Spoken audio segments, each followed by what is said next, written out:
क्या हुआ सोमवती, थोड़ी परेशान लग रही हो? कल ही तो घर में बहू आई है और आज तुम उदास बैठी हो। सब ठीक तो है ना?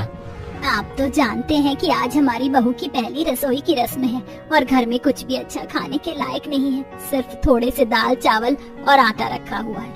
अब बहू क्या ही बनाएगी। सोमवती इतना बोल ही रही होती है कि तभी उसकी नई नवेली बहू शीतल सबके लिए दही कचौड़ी लेकर आती है। अपने घर में पहली बार इतनी अच्छी चीज बनी देख सभी लोग काफी खुश होते हैं। बहू ये क्या है, क्या बनाया है तूने?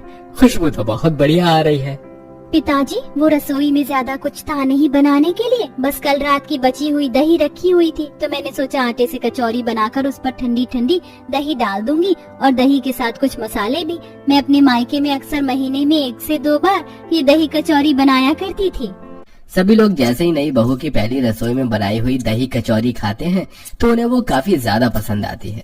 ये बहू दही कचौरी तो बड़ी ही गजब की बनी है। कितना ठंडा ठंडा सा लग रहा है इसे खाकर। ऐसा लग रहा है कि शरीर को सुकून मिल गया हो। हाँ भाभी, ये दही कचौरी तो सच में लाजवाब बनी है। आप मेरे लिए दोबारा से ऐसी दही कचौरी बनाओगी ना? पूरा परिवार जी भर के दही कचौरी खाता है। उन सबको वो दही कचौरी इतनी पसंद आती है कि वो सब दोबारा शीतल से दही कचौरी बनाने के लिए कहते हैं। लेकिन अपने परिवार की गरीब स्थिति के चलते शीतल उस दिन के बाद से कभी भी अपने ससुराल वालों के लिए दही कचौड़ी नहीं बना पाती। समय गुजरता है और कुछ साल बीत जाते हैं और अब शीतल का एक 5 साल की बेटी और 6 साल का बेटा होता है। शीतल का पति धीरज काम करके बड़ी मुश्किल से अपने परिवार को 2 वक्त की रोटी खिला पाता था और इस तरह धीरज अपनी पुरानी जंग खाई हुई साइकिल से दिहाड़ी का काम खत्म करके घर लौट रहा होता है कि तभी धीरज को अपने बचपन का दोस्त सुधीर मिलता है। अरे सुधीर, कैसा है तू? कितने सालों बाद देखा तुझे, कितना बदल गया है। बस भगवान की कृपा मुझ पर इस कदर बरसी कि सब कुछ बदल गया। आज मेरे पास मेरा खुद का घर, अच्छा कारोबार, सब कुछ है। अब मुझे अपने परिवार को 2 वक्त की रोटी खिलाने के लिए अलग अलग मजदूरी के कामों के लिए इधर उधर नहीं भटकना पड़ता है। लेकिन ये सब हुआ कैसे? तू तो मेरी तरह ही ज्यादा पढ़ा लिखा नहीं है। अरे मेरे मामा का भाई है, उसने ही मेरी हैदराबाद में एक फैक्ट्री में नौकरी लगाई थी। वहाँ पर छोटे से छोटे काम के भी अच्छे पैसे मिलते हैं, तो बस कुछ मैंने वही नौकरी की और पैसे जमा करके मैंने यहीं पास में अपना खुद की एक दुकान खोल ली और अपने परिवार के साथ एक अच्छी खासी जिंदगी जी रहा हूँ। मेरी मान तो तू भी वहीं चला जा। आखिरकार कब तक इधर उधर मजदूरी करते हुए भटकता रहेगा? क्या तू नहीं चाहता कि तेरा परिवार एक अच्छी जिंदगी जिए, तेरे बच्चे स्कूल में जाएं, तेरी बहन की एक अच्छे घर में शादी हो? सुधीर की बात सुन धीरज घर आता है और सारी बात अपने परिवार वालों को बताता है। धीरज बेटा, अगर ऐसा है तो तू चला जा। क्या पता तेरे इस काम को करने से हमारी जिंदगी की रेलगाड़ी वापस पटरी पर आ जाए। मैं चला तो जाऊं, लेकिन मेरे जाने के बाद आप सब लोग खाओगे क्या? काम करके भी मैं बड़ी मुश्किल से आप लोगों को 2 वक्त का खाना खिला पाता हूँ और अगर मैं चला गया तो आप लोग तो भूखे ही मर जाओगे। आप फिक्र मत करिए और हैदराबाद चले जाइए, मैं हूँ ना, मैं सब संभाल लूंगी। धीरज अपने उसी दोस्त से थोड़े बहुत पैसे उधार लेकर हैदराबाद निकल जाता है। वहीं शीतल भी कभी किसी के घर में बर्तन धोकर तो कभी किसी के गंदे कपड़े धोकर अपने परिवार को 2 वक्त की रोटी खिला रही थी। ऐसे ही एक दिन, अरे घर पर कोई है क्या? अरे सुजाता बहन, आप वो भी इस वक्त? हाँ सोमवती बहन, वो मैंने दही जमाई थी लेकिन हमारा फ्रिज खराब हो गया और सारी दही बच गई है। दही कहीं खट्टी ना हो जाए तो सोचा आपको दे दूं। सोमवती उस दही को चूल्हे के पास रख देती है।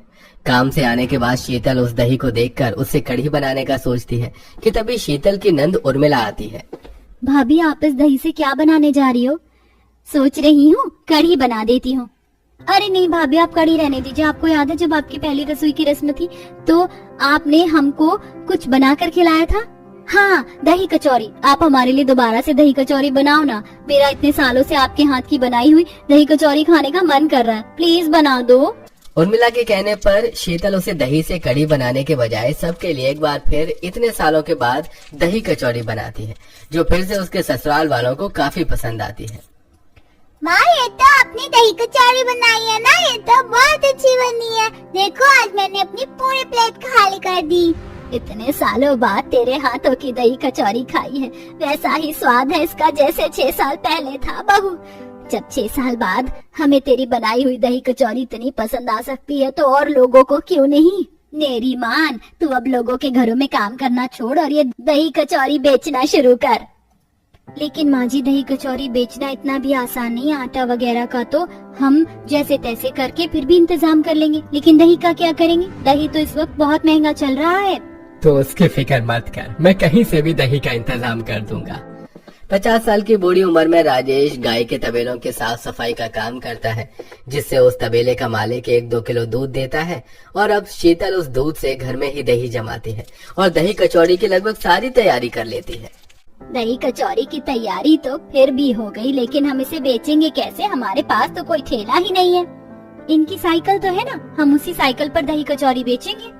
दोनों सास बहू मिलकर उस पुरानी जंग खाई हुई साइकिल की अच्छे से सफाई करके उसमें तेल लगा देती हैं और अब साइकिल पर दही कचौरी का सामान रखकर उसे बेचने के लिए निकल जाती हैं।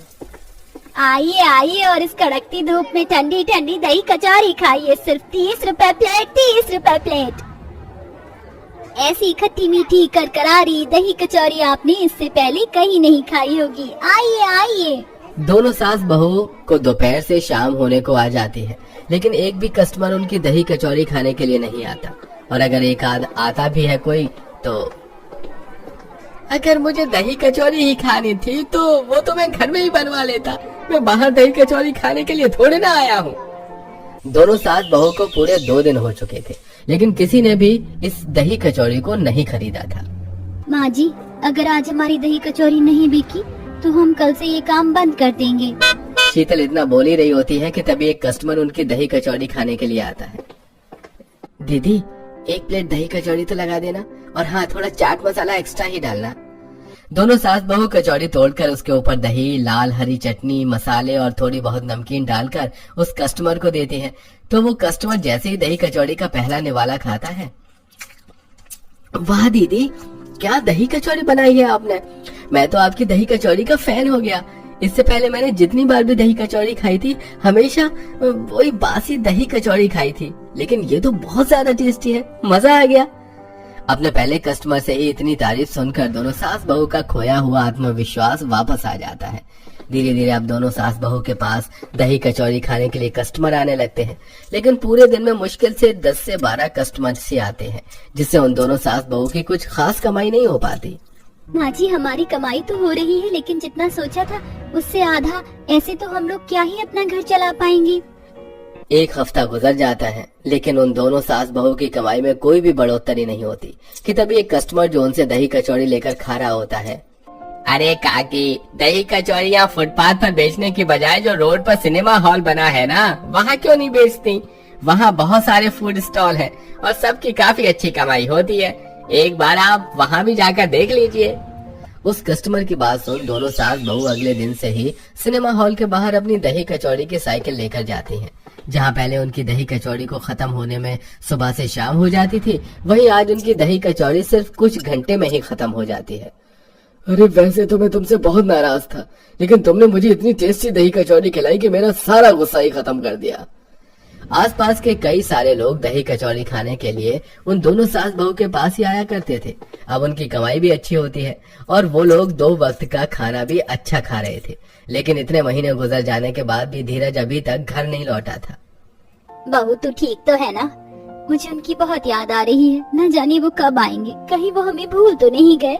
दोनों सास बहू हर रोज की तरह सिनेमा हॉल के बाहर साइकिल पर दही कचौड़ी बेच रही होती हैं कि तभी एक बड़ी सी गाड़ी में सूट बूट पहने एक आदमी गुजरता है और उनके पास आकर दही कचौड़ी मांगता है।